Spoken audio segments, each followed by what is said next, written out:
Ay pre, di ba sabi mo matapang ka? Oo, bakit? Eh ano? Pindutin mo nga yung fire alarm. Ako? Pipindutin yan? Dali! Ano, hindi mo kaya? Takot ka. Pakala ka pala eh. Walang kabilib-bilib to sa akin. Ako matatakot? Fire alarm? Baka nga di na nagana yun. Tagal-tagal na yun. Tingnan mo ha. Watch me ha. Baka maging idol mo pa ako eh. Oh, sino bakla? Oh. Gagi, aray, tumunog. Takbo, oy! Aray, sira ulo, tumunog. Takbo, oy! Okay, huminahon po ang lahat. Kami po ay humihingi sa mga naabalang teacher at mga estudyante dahil po sa pagtunog ng ating fire alarm. Wala pong kahit anong sakunang nangyari dito sa school. Sadyang meron lang po talagang mga estudyante na nagtangkang pindutin po yung ating fire alarm. Buti na lang po at may CCTV at nakita natin kung sino yung pumindot nun. Kung kasi pantimpan. Gagi, ba't ako? Malay ko bang uto-uto ka? Pantay ko ngayon. Kaya naman, pwede na po tayong bumalik sa kanya-kanyang faculty at classroom. Muli, pasensya na po. Pumunta ka sa guidance. Nako, tita, condolence po. Ay, ba't ka naman nakaganyan, tutoy? Naka-asol ka pa. Alam mo namang ibig sabihin nun, pag may borol, masaya ka nung namatayan kami. Baka pwede magpalit ka, ha? Balik ka na lang ulit. Ay, ganun po ba? Sige po, pasensya na po, babalik po ako. Okay na po, tita. Ayun nga po, nalulungkot po. Ay, naku naman, tutoy. Nananadya ka ba? Nagpula ka pa talaga. Alam mo naman, ibig sabihin, pag nakapula sa burol, may galit ka dun sa namatay. Tuy, respeto naman. Pasensya na, pero palta mo yan. Tsaka ka bumalik dito, ha? Nanadya Ay, grabe naman po. So, babalik na naman po ulit ako. Sige po, pasensya na po ulit. Sige po, wait lang po. Eto, tita, okay na po siguro to. Kumusta po? Tuy, nag-itim ka pa. Ano bang problema?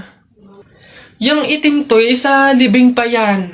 Anong pinapakita mo? Anong pinapahiwatig mo na gusto mo nang alisin to sa amin? Na gusto mo nang ihiwalay tong pamilya namin, ha? Ay, hindi naman po sa ganun, tita. Sadyang hindi ko lang po alam na may mga color coding po pala pag may burol. Hindi ko po alam na may pamahiin po pala kayong sinusunod.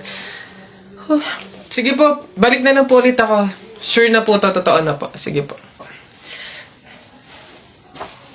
Ayan. Pagod. Okay na po to, tita. Yung grabe condolence po, nakikiramay po ako. Sobrang nalulungkot po talaga ako. Saan po ba dito yung tayaan? Ay, doon po sa dulo. Sige po. Salamat po. Talaga, kapag talaga, nagkaroon ng zombie dito sa Pilipinas, takting yan. Pupunta talaga ako sa mga 7-Eleven para hindi ako mamamatay doon. Madami akong kakainin doon, hindi ako magugutom. Ako talaga, malupit yun. Magpapanggap akong zombie. Akala nila kasama nila ako, pero totoo, buhay pa rin ako. Hindi nila ako kakagatin, mabubuhay pa rin ako, hindi ako mamamatay. Gaganto ako doon. Ayun na yun, mas astig yung sa akin. Kukuha ako ng mga baril, yung mga shotgun. Talaga, pagbabarilin ko yung mga zombie na yan. Sino ba yung mga maiingay niya? Hoy, mga bata, kayo magsiuwi nga kayo sa inyo. Ang babaho ninyo. Iingay. Hoy, Alex, Jepoy, anong gagawin nyo kapag may tsunami? Dali-dali, akit ako sa pinakamataas na building. Hindi yun naaabot ng tubig dun, mataas yun. Tapos hindi yun madadala ng tubig. Bato yun matibay yun Yun, baduy naman yung sa'yo, yung sa akin, sasakay ako sa helicopter, tingnan natin kung aabot pa yung tubig, yung tsunami dun, lilipat ako hanggang langit, yun yung sa inyo, yung sa akin, magsiswimming ako, nakikita ko yun sa mga palabas, kaya naman pala mag-swimming, ako, hindi ako malulunod, mag-aaral ako mag-swimming, Ang iingay nyo talagang mga bata kayo, ha? Ayan, tsunami!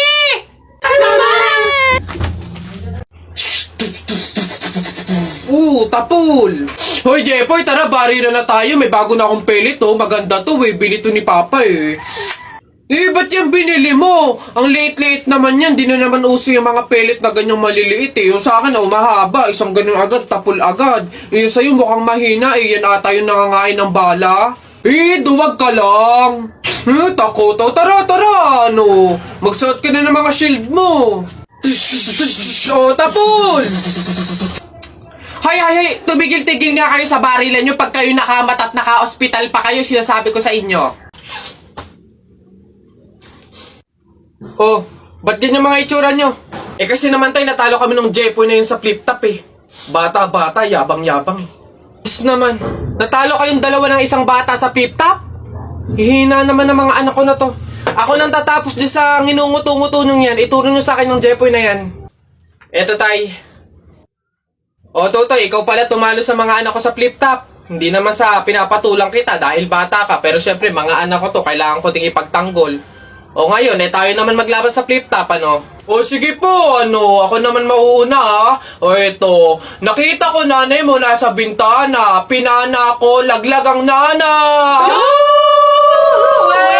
Yun na yun, Jepoy. O eto, nakita ko ulam nyo kagabi, tinola. Ayaw mo ng tinola kasi gusto mo, ihi ni Lola.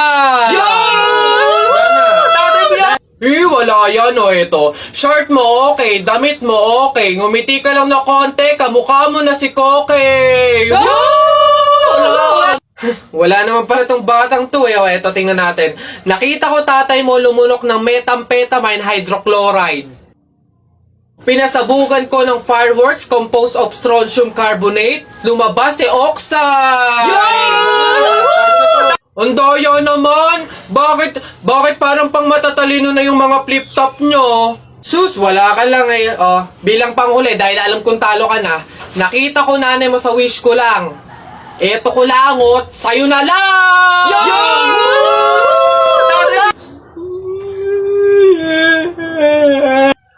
Talo! Ay! Diyos ko! Sabaw na naman to, panigurado! Wala na nga sabaw, hingi pa ng hingi! Tignan natin ngayon. Hello sir, again and again and again and again. Ito na po sabaw nyo. Yan! Oh, sarap niyan! Salamat!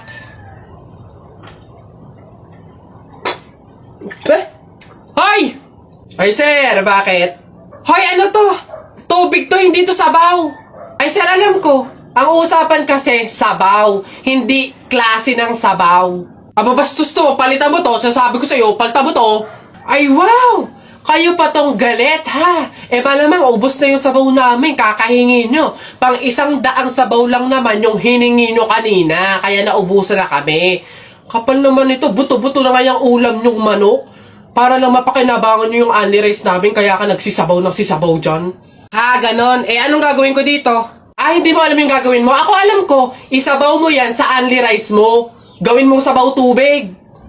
Visit to. Excuse me po. Magtatanong lang po, mawalang galang na. Wala po kasi kaming chicken oil dun sa table namin. Hihingi lang po sana ako. Ha? Chicken oil? Bakit? Dahil buto-buto na yung manok mo. Para saan? Para yun naman yung ulamin mo ng ulamin kapag bubulos ka na ng madaming kanin. Alam ko na yung mga strategy yung ganyan. Kapag nga naman naubos yung manok na dapat tinipid nyo, ang pupunteryahin nyo naman yung chicken oil namin. Kasi nga naman masarap yung chicken oil namin, pwede nga namang ulamin yun. Dahilan para mapakinabangan nyo yung only rice. Alam ko na yan, wala na kayong mauuto dito. Visit? Akala nyo banu-banu ako, no? Akala nyo hindi ko malalaman yung iba pang mga strategy nyo. Hindi po to chicken oil. Wala po tong lasa. Ay wow! Ikaw pa tong nag-inarte. Alam mo, kulang pa nga yan eh. Asin. Budburan mo ng asin para magkalasa. Chicken oil. Wala na, ubos na. Tao po. Yes, ano yun? Ito na po yung order ng pagkain. Buti naman dumating na. Nagutom kasi ako ngayong gabi. Tinatamad naman ako magluto, kaya umorder na lang ako. Sige, salamat, akin na. Oops, teka lang. Bago ko po iabot yung pagkain na to, meron lang akong gustong sabihin sa inyo. Alam nyo ba na pamahiin na bawal mag-abot ng pagkain tuwing gabi? Malas daw yun. Ay, sorry, hindi ko alam. At least ngayon alam nyo na Basta ako, nagsabi lang ako. Kayong bahala kung gusto nyong malasin. Hello, anong gagawin ko dyan sa in-order kong pagkain? Sige. Mas mabuti na yun nag-iingat. Wala naman siguro masama kung sumunod sa mga pamahing ganyan. Mas mabuting sa'yo na lang yan. Iuwi mo na yan, kainin mo na lang yan.